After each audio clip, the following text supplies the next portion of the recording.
say a prayer of those gods and nothing else. They are not gods.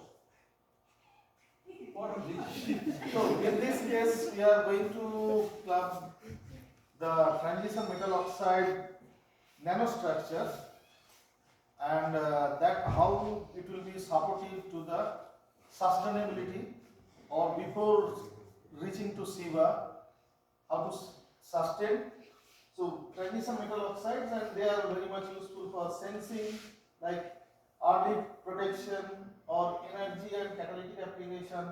So to have more sustainable or renewable sources. So briefly, if you look, this is the outline that transition metal oxides, some introduction I will give, and then very brief of gas sensing, and then growth modes, like when we are going from nanostructures, what is the driving force. So my talk will be mostly focused on different types of nanostructure growth and that mechanism. Like many cases you will say, okay, we got this, we got that, and it may be trial and error method, but if you don't know the mechanism, then it is like next time you will not get it.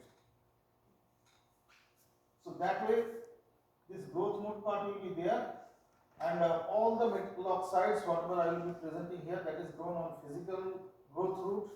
So it is much more stable, like thermodynamically or chemically, if you think, they are more stable compared to chemically grown materials, and we don't need any kind of transport for making device. So integration part of device is much simpler or easier compared to chemical growth route. But of course, chemical growth would have some kind of advantages, so that we will discuss later. And now, approach would be that metal or oxide thinking deposition, then control thermal oxidation, and their surface analytical characterization, and some brief application I will show here, that is in the domain of gas sensing application. Okay. And overall, it is like structural modification of oxide thin film. So one part would be copper oxide, one part zinc oxide, cobalt oxide, molybdenum, and few more we have, but I am not going for all those details. So copper oxide will look how to make materials phase purity. Like if we say it is cupric oxide or cuprous oxide, really it is a single phase oxide or there is any kind of mixture or all these things. And if we can make phase purity, how it will be advantageous to the application. So those part I will show you. And in case of zinc oxide, we will show you different type of 1D nanostructures. So itself to grow asymmetrically 1D nanostructures is quite difficult in physical growth route. And here we will show you 4 different types of 1D nanostructures. And then I think some part of this already presented by Sushil just before this talk. They are cobalt oxide, but he just simply mentioned that 2D nanomoles growth. So I will try to emphasize what is the driving force for nanomole growth. And then the last part should be with this molybdenum oxide, which recently we are working, and I think Ashira, one of my students, she is working on this. And all application would be in the domain of some part of formaldehyde vapor sensing or carbon monoxide sensing. Both are quite dangerous. Carbon monoxide like a silent killer, and formaldehyde will make you suffer much longer as it is carcinogenic. Okay, so transition metal oxide, there are partially filled outer d orbitals, variable oxidation states, and at the same time they are adaptable to different type of crystal structures. Same material, they can have different type of structures, and that can have some kind of advantages. And bonding can range from ionic, covalent, metallic, or band gap can be also from the range of conductor to insulator. And varieties of surface morphology in nanoscale, that is one of the most exciting feature for transition metal oxide. So that's why it is used for various type of device fabrication where nanostructure is required, or basically if you say any kind of sensing, any kind of storage, we need to enhance the exposed surface area. So that's why nano is very much important here. So and also it is having excellent catalytic activity. So catalytic activity means if it is photocatalytic, then we can use this for various type of things like water splitting. So that will be also a green energy source for hydrogen, as well as same time it will also generate oxygen evaluation. And tunable surface redox chemistry, that helps for the gas sensing studies. So depending on different type of gases, adsorption or desorption, its surface transfer property, electrical transfer property changes, and if you record that part, so from there you can get an idea about the what kind of gas molecules are there. And okay, this is always true that each of them are having different or very unique properties. So now come to this application part. So briefly, if I say one part is sensing and safety, where active layer for gas sensors for early detection of any kind of hazardous gas or vapors. Then you can go for energy storage and conversion. So it can be used for electrode materials for lithium-ion battery like cathode material. I think cobalt oxide is quite commonly used, and sometimes also copper oxide, and also for supercapacitor or something moly oxide can be used. And water splitting or catalytic effect. So there we can say hydrogen production using copper, nickel or moly oxide. And also we can say dye degradation, that is also dye is some kind of pollutant which is mixed with water. So for water pollutant removal, so dye degradation can be another part with this type of materials. And solar cell or photovoltaics, there you can get different kind of metal oxide, so it can be used at hole transport layer or electron transport layer, at the same time also photoactive layer. And usually you think that tin oxide, that is SnO2, which is of n-type nature, but SnO, if you can selectively grow this material, that is p-type, but having electron as carrier in many cases. That's why here you can say p-channel transistor is now used with much higher carrier mobility, because if electron is there, so they are having much higher mobility, but it is also p-type in nature due to some lone pair electron sharing and all these things. So here it is not directly with this metal vacancy or oxygen vacancy. And also it is used for coating materials or self-cleaning. So briefly, copper oxide, two types you can see, one is cuprous, one is cupric. This is like brick red and this is like grey or black, and structures are cubic and monoclinic.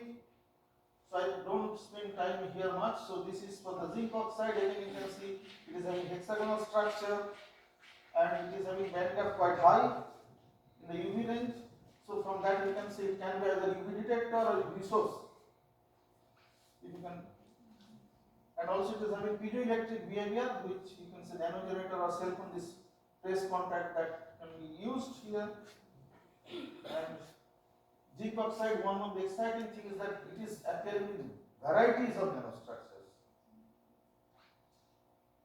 And mostly different type of nanostructures are easily grown or fabricated using chemical growth route, because when you are doing chemical growth route in a solution-based growth, so you are having all orientation or all degrees of freedom for the growth. Starting from single molecule, it can grow in all directions. But when we are doing in physical method, we are supporting some substrate. So one direction is already suppressed for the growth, and then also if substrate is having some kind of crystalline nature, so that will influence on your growth. So many things will come to influence the growth, and final nanostructure will happen. Images are from your lab? No, this is like just something, but I'll show. You will not be, I think, depressed seeing some of our images also. It is exciting, of course. And okay, now cobalt oxide, I think already Sushil mentioned, so I will skip this part, that what are the applications and all these things. And this is something of moly oxide. Usually MOO3 is more stable, and some cases it is having some difficulties that with physical stability it's less. With repeated cycling of use, it can degrade, but in that case MOO2 would be chemical stability is there. At the same time, MOO3 is having very high theoretical capacitance, so for energy storage of this part it is quite useful. But at the same time, it is having drawback of lower conductivity, and in that case MOO2 can help with higher electrical conductivity. And in most of the cases what we have seen, it is appearing in a mixed phase of very minute amount of MOO2 with MOO3. Or some cases, I think most what we have seen, it is MO4 11. So out of 4, 3 is with MO3 and 1 is with MO2. These are indices or what? Yes, this the crystal structure. Yes. But it is having 3 different also. Orthorhombic, monoclinic. If you don't give the dimension, that is the block cell. Yeah, it is like a cell boundary. If you don't give this boundary, it is not clear that what kind of structure is this. Yeah, just it is to show that how the bondings are made here. Because if you look for different polyhedral type of thing.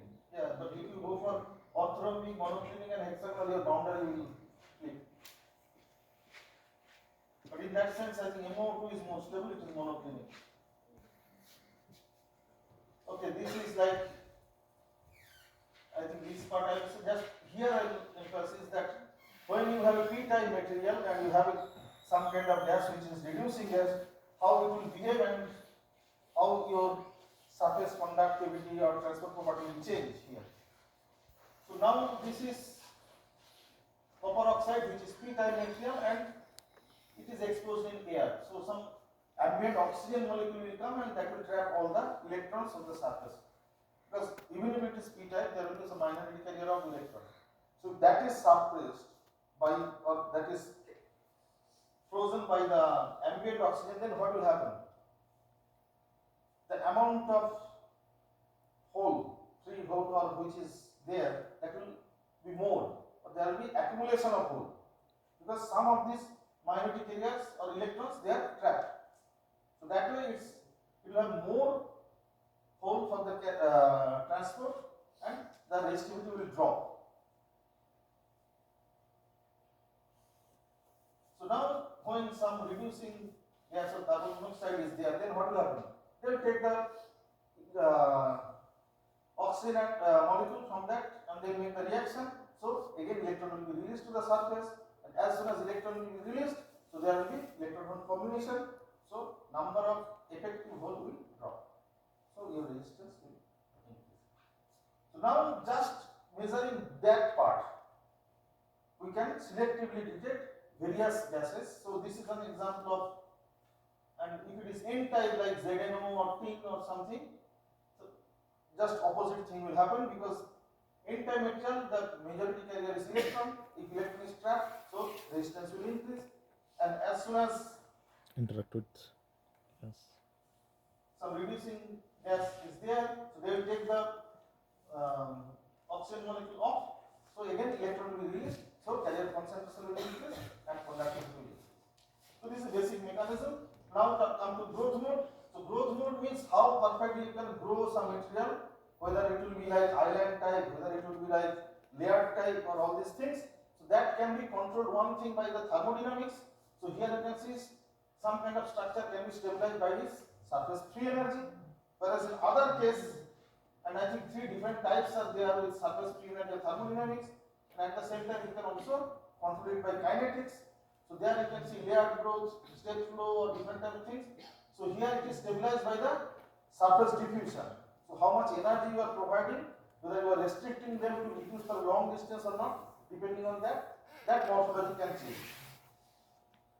Okay, these are very basic things. And thermal oxidation, here as we are growing some metal film and then oxidation from the top, so it is like always diffusion from one side. So oxygen has to diffuse, and at the same time some metal atom can also diffuse outer way. So if you look this, so usually this is oxygen molecule, and if this is your metal film, so slowly it will diffuse and it will make some reaction.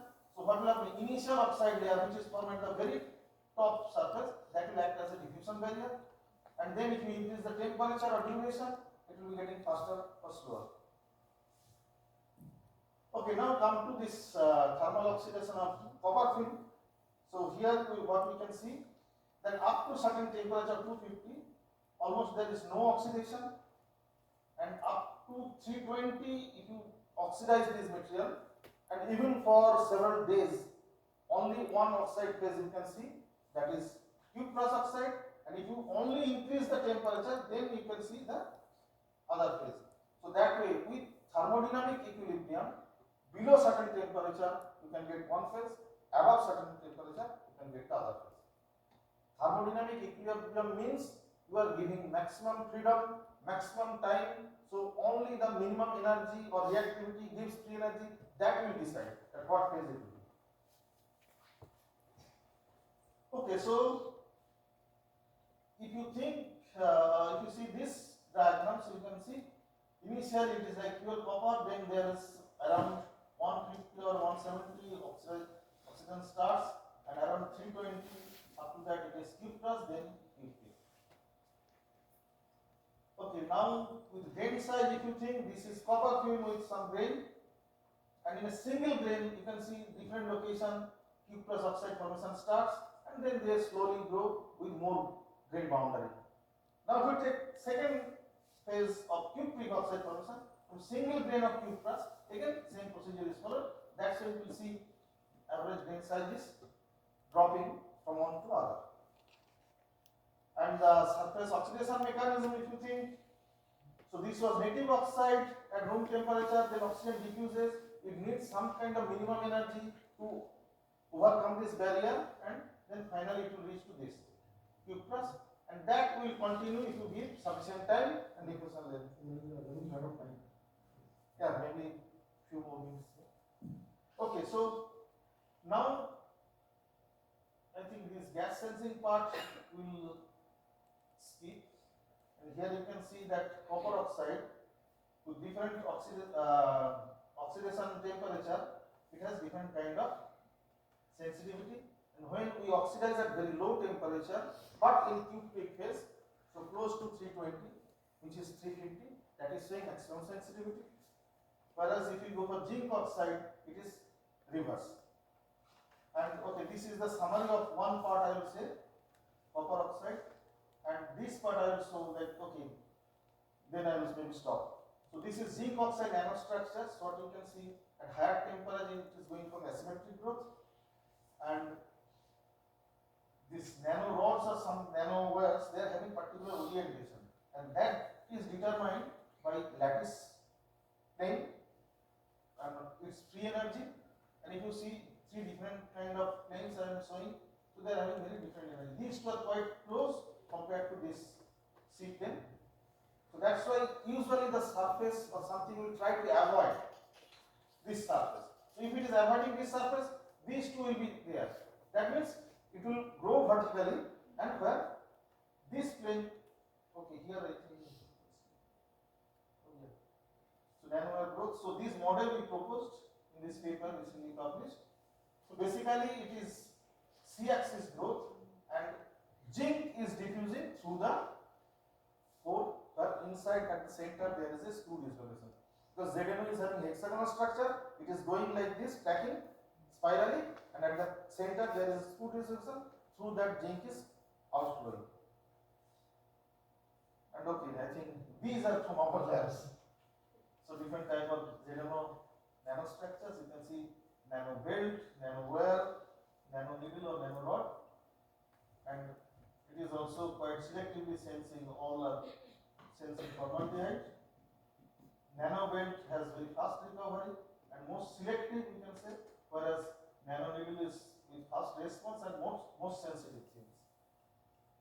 Okay, this cobalt oxide part, just one thing I will mention, that why nano walls are forming. So basically, if you look from the very low temperature part, so there are some kind of dendritic or neural network type things you can see. So those are just after this metal film, some kind of defects induced initial oxidation. So oxidation starts at that defect, that may be some kind of domain boundary, and those are mostly COO, because at low temperature, and that may be the building block which is supporting the vertical growth. And COO phase is actually vertically grown, and on top of that laterally CO4 phase starts. So as soon as you increase the temperature above 400, it is completely gone, because diffusion now, thermal diffusion overcomes this energy barrier, so it is going for homogeneous growth. This is molybdenum with different kind of nanostructures you can see, but these are quite large when it is in air ambient. You can see heart cluster, pyramidal cluster, or some kind of slate or layered growth. But when we reduce the oxygen or controlled amine, then what we have seen, asymmetric growth starts. This was like some kind of hollow sphere, and the tip of this, initially this 1D growth or asymmetric growth starts, and then it continues. And if we make again this step oxidation process, so second stage of asymmetry starts, means it is having one kind of nanorod, and on top of that secondary asymmetric growth nanorod starts. I think these are the final stage, I will say, then I will stop. So what we can see in moly, 1D asymmetric growth and on top of that secondary thing. And if we continue for longer duration and step oxidation, some of the nanorods are having flexibility to form nanowire as well. Okay, this is conclusion for the first part of copper oxide. This is for zinc oxide nanostructures, 1D, cobalt and moly. And also thank you. And also I just forgot to mention the funding, ACR, PhD and PAS. Thank you. Thank you, sir, for the enlightening talk. Queries we can have free lunch. So I think I tried to finish this half of my time.